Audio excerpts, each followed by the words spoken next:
Hello student, आपका हमारे YouTube channel NSS nursing student support पे स्वागत है। आज हम देखेंगे ब्रोंकाई एक्टेसिस। हमने पिछले वीडियो में ब्रोंकाइटिस देखा था। इस वीडियो में अपन देखेंगे ब्रोंकाई एक्टेसिस।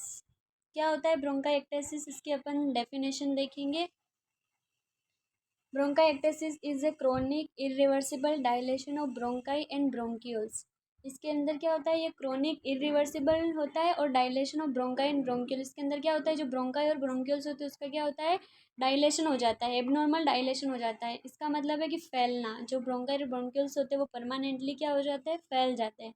और जो क्रोनिक इरिवर्सिबल का मीन्स होता है, इरिवर्सिबल होता है कि ये एक ही बार होती है। रिवर्सिबल मतलब बार बार होती है, और इरिवर्सिबल मतलब ये क्रोनिक होती है और एक ही बार होती है। ठीक है। नेक्स्ट है bronchiectasis is usually localised affect segment or lobe of a lungs, most frequently the lower lobe. ये क्या करती है, सेगमेंट और लोब को क्या करती है, अफेक्ट करती है। सेगमेंट और लोब क्या होते हैं, जो राइट लंग होता है ना उसके अंदर 3 लोब होते हैं, अपर, ठीक है, लोअर और मिडल। और जो लेफ्ट वाला लंग होता है उसमें 2 होते हैं, अपर और लोअर। लोअर 2 ही इसलिए होते हैं क्योंकि यहाँ पे लेफ्ट की साइड जो होता है अपना हार्ट होता है, इस वजह से। और सेगमेंट जो लोब के अंदर होते हैं, सेगमेंट अगर कभी भी लंग वगैरह, लंग्स की जो कोई भी डिजीज़ हो जाती है तो उसका अपन को सर्जरी करनी पड़ती है। तो अपन सेगमेंट्स देखते हैं कि कौन सा सेगमेंट में डिजीज़ हुई है, कौन सा सेगमेंट में माइक्रो ऑर्गेनिज्म जो है वो इंटर करा हुआ, उसने डिजीज़ कॉज करी है। ठीक है।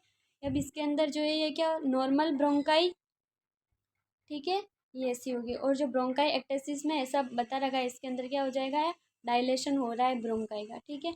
नेक्स्ट अपन देखेंगे कोज और इटियोलॉजिकल फैक्टर। ठीक है, इसके क्या क्या कोज है, किस वजह से ये हो रहा है। ठीक है। फर्स्ट है पल्मोनरी इन्फेक्शन। इसके अंदर क्या हो रहा है, जैसे पल्मोनरी इन्फेक्शन, कोई भी बैक्टीरिया हो गया, कोई भी वायरस हो गया, उसकी वजह से अपन के लंग्स में कोई भी डिजीज कॉज कर रहा है। जैसे बैक्टीरिया के अंदर माइकोबैक्टीरियम ट्यूबरकुलोई हो गया, स्टेफाइलोकोकस ऑरियस हो गया, वायरस के अंदर एडिनो वायरस हो गया, इन्फ्लुएंजा हो गया। ठीक है। फिर सेकंड है disorder of secretion. Disorder of secretion में क्या आ जाएगा, जेनेटिक हो सकता है, जैसे सिस्टिक फाइब्रोसिस हो गया, सिस्ट बन गया। जो बच्चे होते हैं ना, चाइल्डहुड के टाइम पे जो चिल्ड्रन होते हैं, ये जेनेटिक भी हो सकती है अगर उनमें कोई डिजीज़ हो तो। मतलब डिसऑर्डर ऑफ सिक्रेशन म्यूकस क्या हो रहा है, ज़्यादा सिक्रिट हो रहा है उसमें, ये जेनेटिक भी हो सकता है, हो सकता है। ठीक है। नेक्स्ट है bronchi narrow due to chronic bronchitis. इसके अंदर क्या हो जाती है, जो अपन ने पहले पिछले वीडियो में पढ़ा था ब्रोंकाइटिस, इसके अंदर अपने एक्यूट और क्रोनिक 2 टाइप्स पढ़े थे। क्रोनिक के अंदर क्या होता है, ये सीवियर फॉर्म होती है, अगर वो ज़्यादा बढ़ जाती तो उस वजह से भी ब्रोंकाइटिस हो सकती है। नेक्स्ट है ब्रोंकियल ऑब्स्ट्रक्शन। अगर है ना अपना जो लंग्स है, अगर लंग्स के किसी को कैंसर हो गया है, उसके अंदर ऑब्स्ट्रक्शन हो गया है, तो उस वजह से भी हो सकता है। जैसे कि ड्यू टू ब्रोंकोजेनिक कार्सिनोमा, कोई भी लंग्स का कोई भी कैंसर है तो उसकी वजह से भी हो सकता है। अब अपन इसकी देखेंगे पैथोफिजियोलॉजी। ठीक है, ये कैसे हो रहा है, पैथोफिजियोलॉजी मीन्स है ना, due to any aetiological factor. ठीक है, कोई सा भी इटियोलॉजिकल फैक्टर हो गया, जैसे स्मोकिंग हो गया, माइक्रो ऑर्गेनिज्म इंटर कर गया, है ना, उसकी वजह से क्या होगा, इन्फ्लामेशन होगा। इन्फ्लामेशन मतलब स्वेलिंग हो जाएगी। The inflammatory process associated with pulmonary infection damage the bronchial valve. क्या हो जाएगा, बैक्टीरिया वगैरह इंटर हुआ, उसकी वजह से इन्फ्लामेशन हो रहा है, उसकी वजह से जो ब्रोंकियल वाल है वो क्या हो जाएंगे, डैमेज होना स्टार्ट हो जाएंगे। उसके बाद क्या होगा, डिस्टेंशन। डिस्टेंशन का मीन्स होता है जैसे डायलेशन। डायलेशन मतलब मैंने बताया था आपको, डायलेट होना, फैलना। ठीक है। द वाल बिकम्स परमानेंटली डिस्टेंडेड हो जाएंगे। जो जो ब्रोंकियल वाल होंगे वो क्या हो जाएंगे, परमानेंटली डिस्टेंडेड होना स्टार्ट हो जाएंगे। और फिर क्या हो गया, collapse. The retention of secretion and subsequent of obstruction. जो ऑब्स्ट्रक्शन हो रहा है उस वजह से क्या हो जाएंगे, जो ये कोलेप्स होने स्टार्ट हो जाएंगे। ठीक है, रिटेंशन हो जाएगा, ठीक है, रिटेंशन ऑफ सिक्रेशन। फिर हो जाएगा स्कैरिंग।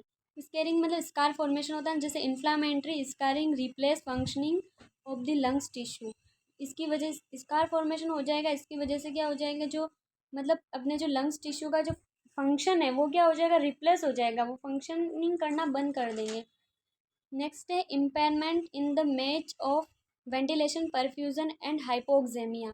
वेंटिलेशन परफ्यूजन मतलब CO2 और O2 का जो है लेवल है वो क्या हो जाएगा, इम्पेयरमेंट हो जाएगा। ठीक है। और हाइपोक्सेमिया मीन्स क्या होता है, मैंने एक बताया था हाइपोक्सिया। हाइपोक्सिया का मीन्स होता है ऑक्सीजन की कमी, डेफिशिएंसी होना टिश्यू के अंदर। और हाइपोक्सेमिया का मीन्स होता है ऑक्सीजन की deficiency in the blood, blood के अंदर अगर हो रही है, ठीक है, उसको बोलते हैं हाइपोक्सेमिया। तो उसके बाद क्या हो जाएगा, ये ब्रोंकाई एक्टेसिस कोज करेगा, ठीक है। फिर उसके बाद अपन देखेंगे साइन एंड सिम्टम्स। इसको अपन क्लिनिकल मैनिफेस्टेशन देख सकते हैं कि डिजीज होने के बाद अपन को क्या क्या साइन एंड सिम्टम्स देखने को मिलेंगे, ठीक है। सबसे पहले क्या होगा, कफ होगा, क्योंकि इन्फ्लामेशन हो रहा है, म्यूकस मेम्ब्रेन को डैमेज करेगा, उसकी वजह से कफ ज़्यादा सिक्रेट होगा। फिर होगा टेकिपनिया, मतलब हार्ट जो रेस्पिरेटरी रेट का बढ़ना, टेकिकार्डिया, ये जो हार्ट रेट होगी वो बढ़ जाएगी, रेस्पिरेटरी ऑब्स्ट्रक्शन फील होगा, है ना, फीवर होगा। अपन ने रेस्पिरेटरी ऑब्स्ट्रक्शन में देखा था ना कि किसी को भी लंग कैंसर है वो तो ऑब्स्ट्रक्शन लगेगा उसको, फीवर होगा, निमोनिया होगा, क्लबिंग ऑफ फिंगर, मतलब O2 और CO2 का मतलब इम्बेलेंस होगा, तो उसकी वजह से ऑक्सीजन की कमी होगी, तो क्या होंगे, क्लबिंग ऑफ फिंगर, मतलब अपने जो नेल्स होंगे वो ब्लूइश कलर के दिखने को मिलेंगे। फिर अपन इसका देखेंगे डायग्नोस्टिक इवोल्यूशन, ठीक है। डायग्नोस्टिक इवोल्यूशन के अंदर अपन क्या क्या इसमें अपन डायग्नोस करेंगे, हिस्ट्री कलेक्शन करेंगे, फिजिकल एग्जामिनेशन करेंगे, उसका head to toe physical examination करेंगे, एस्कल्टेशन, पाल्पेशन, ऑब्जर्वेशन, इसमें आपने पढ़ा होगा फर्स्ट ईयर के अंदर। चेस्ट एक्सरे हो गया, डायलेशन और ब्रोंकाई देखेंगे अपन उसमें कि ब्रोंकाई डायलेशन हो रहा है या कितना हो रहा है, ठीक है। फिर उसके बाद में अपन इसका देखते हैं मैनेजमेंट। मैनेजमेंट के अंदर जैसे अपन इसको देंगे मेडिकल मैनेजमेंट और सर्जिकल मैनेजमेंट, ठीक है। मेडिकल एंटीबायोटिक देंगे जो बैक्टीरिया वगैरह इन्फेक्शन हो रहा है उसको कम करने के लिए, मतलब टू सेकेंड इन्फेक्शन, इसकी वजह से जो सेकेंड इन्फेक्शन होगा उसको प्रिवेंट करने के लिए एंटीवायरल देंगे, ओस्लेटा मीवी, ठीक है। वायरस वगैरह अगर जो इन्फेक्शन है उसको कम करने के लिए कब एक्सपेक्टोरेंट देंगे, कब का ज़्यादा प्रोडक्शन हो रहा है तो उसको कम करने के लिए ग्वामा फेनिसिल, ठीक है। म्यूकोलाइटिक एजेंट देंगे, डिक्रीज म्यूकस, जो सॉरी डिक्रीज कफ, ठीक है, जो भी कफ वगैरह हो रहा है उसको कम करने के लिए, ठीक है। फिर पोस्टूरल ड्रेनेज, है ना, पोस्टूरल ड्रेनेज का मीन्स होता है क्लीन टू एयरवे, उसको अपना एयरवे क्लीन करने के लिए उसका अपन पोस्टूरल ड्रेनेज करेंगे। इसका नर्सिंग मैनेजमेंट, ठीक है, इसमें क्या देखेंगे, assist the vital sign to produce advocate knowledge related to disease. फिर advice to patient to rest, patient को मतलब रेस्ट के लिए अपन बोलेंगे, उसको एडवाइस करेंगे, उसको मतलब डिजीज़ के बारे में नॉलेज देंगे, ठीक है।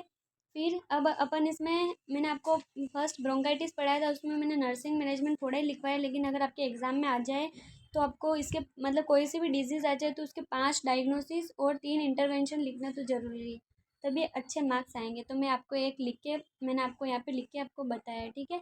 इसमें फर्स्ट डायग्नोसिस है impaired gas exchange related to perfusion, means oxygen और CO2 की सप्लाई क्या हो रही है, इम्पेयर्ड हो रही है, तो उसके लिए अपन क्या गोल बनाएंगे, टू मेंटेन गैस एक्सचेंज, ठीक है।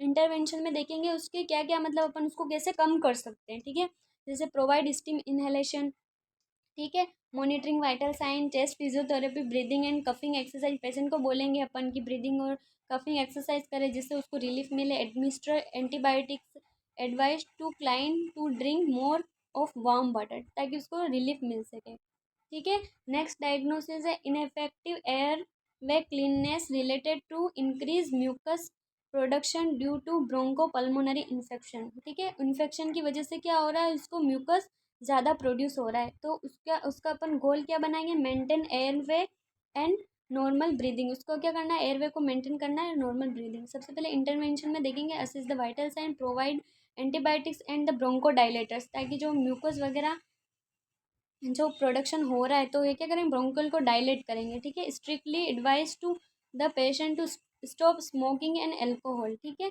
फिर अपन देखेंगे नेक्स्ट इसका diagnosis activity intolerance due to fatigue and hypoxaemia ineffective breathing pattern, ठीक है। इसका गोल क्या होगा, मेंटेन टू गैस एक्सचेंज, मैंने बताया था हाइपोक्सेमिया ऑक्सीजन की कमी हो जाएगी ब्लड के अंदर, ठीक है, और इनइफेक्टिव ब्रीदिंग पैटर्न, तो उसके ब्रीदिंग पैटर्न को मेंटेन करना है, इसके गैस एक्सचेंज को मेंटेन रखना है। फिर इंटरवेंशन के अंदर क्या करेंगे, इसको कम करने के लिए provide steam inhalation, proper take rest का बोलेंगे अपन उसको, पेशेंट को प्रोवाइड सप्लीमेंट ऑफ ऑक्सीजन, क्योंकि ऑक्सीजन की कमी हो रही है तो उसको बोलेंगे कि ऑक्सीजन से जो रिच सप्लीमेंट है वो उसको प्रोवाइड करवाएंगे, प्रोवाइड साइकोलॉजिकल सपोर्ट, ठीक है। ये